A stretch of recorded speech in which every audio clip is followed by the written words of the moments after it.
in this video, I want to look at crocheting a circle. So I've already done one on a granny square, but one of the other things that's a nice easiest thing to start with is a circle.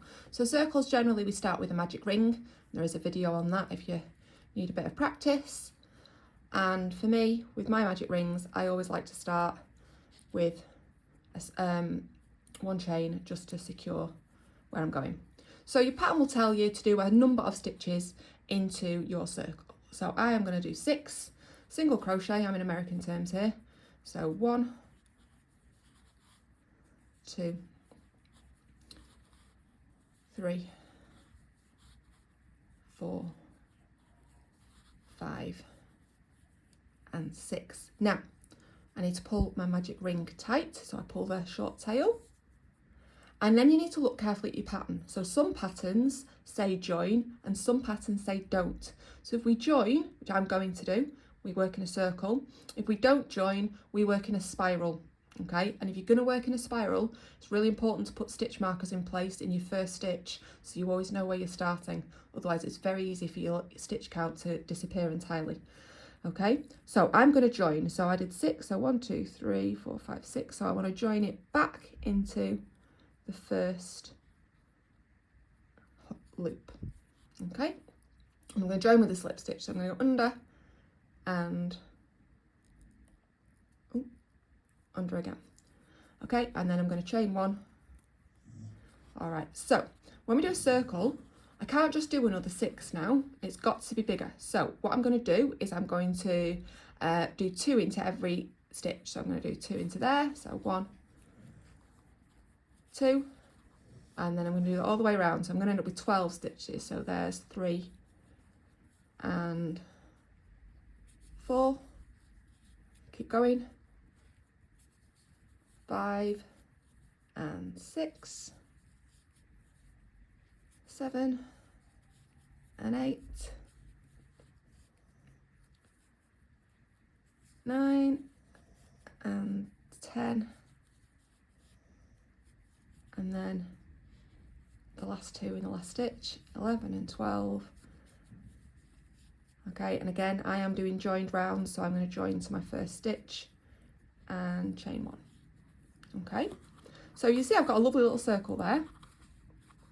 Okay, now as patterns vary, you'll do different things from here on in. So some patterns will have you do another round of 2 into every stitch, particularly if you're going to be doing amigurumi. So if you're going into doing the toys, we don't want a flat circle for those, so your increases will vary. For some you'll do alternate increases with a stitch. So for example, I could do a round now where I do 1 stitch in there and then 2 in the next. So that's an increase when I do 2 in the same stitch. That's an increase, and then I can repeat that all the way around. So 1 in there, 2 in the next. Now the beauty of the fact that I'm doing joined rounds and that chain 1 at the beginning, it's really clear to see where the start was. When we have spirals, that becomes an issue, hence you need to put your stitch marker in. You can get loads of different types of stitch markers. You will end up with probably as many of those as you end up with balls of wool. They do seem to breed. But yeah, there's lots of fun ones out there, as well as some fairly ordinary ones, and people develop their own personal taste as to what they like.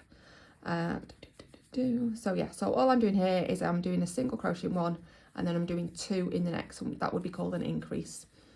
Okay, so 1 in there and then 2 in the next one, and then I'm going to join to the beginning, and again chain 1 ready for the next round.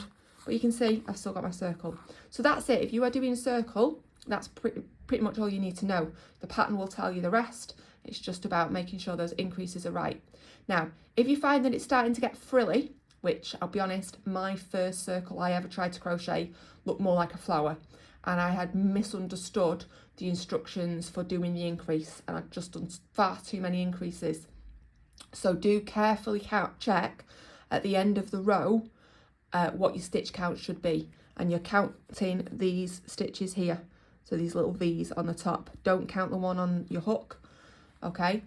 Make sure they're right at the end of every round. That way you won't end up with a frilly little corsage instead of a coaster, which is what happened to me, okay? But that is all there is to crochet in a circle. Once you can do that, like I say, to go from that into toys is nothing at all. Most toys are just versions of this. It's just the increases and some decreases, but it will shape because your increases will be a little bit tighter. So yeah, you're good to go and try those now.